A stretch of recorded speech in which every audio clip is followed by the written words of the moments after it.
Hi everybody, it's Eric with PVCMe.us, and in today's helpful hint, I'm going to discuss the double base architecture a little bit with you.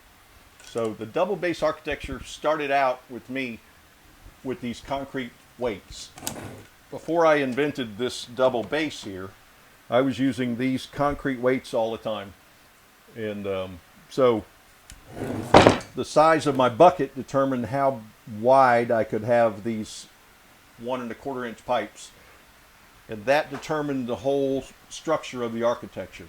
Now I've refined it where I've got this double base assembly that you can build like this, and then it fits all of these different types of signs I've got. So based on this double base architecture, I've got spinning signs, swinging signs, illuminated signs with solar lights, a whole slew of them that you can build that all revolve around this double base architecture.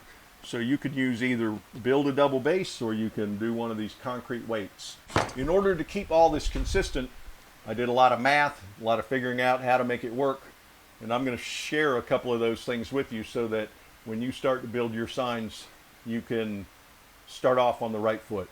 In this double base architecture, for the sign frame itself, the key measurement that you need to know is that middle piece of pipe, which is right here, is 5 1/4 inches, as long as you're working with a 1-inch PVC.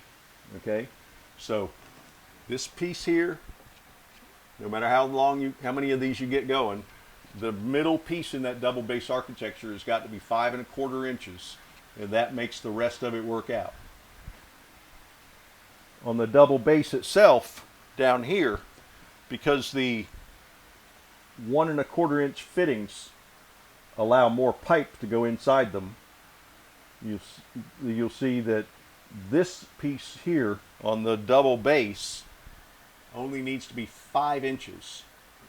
So as long as this one is 5 inches and this one's 5 1/4, all the pipes and fittings line up and allow you to utilize this structure in multiple locations. You can put this out, you can change signs out, you can put it into here, you can move it from here to here. They'll interchange among each other as long as you keep using these key numbers. So 5 1/4 inches for the 1-inch PVC, and 5 inches if you're using 1 1/4 inch PVC.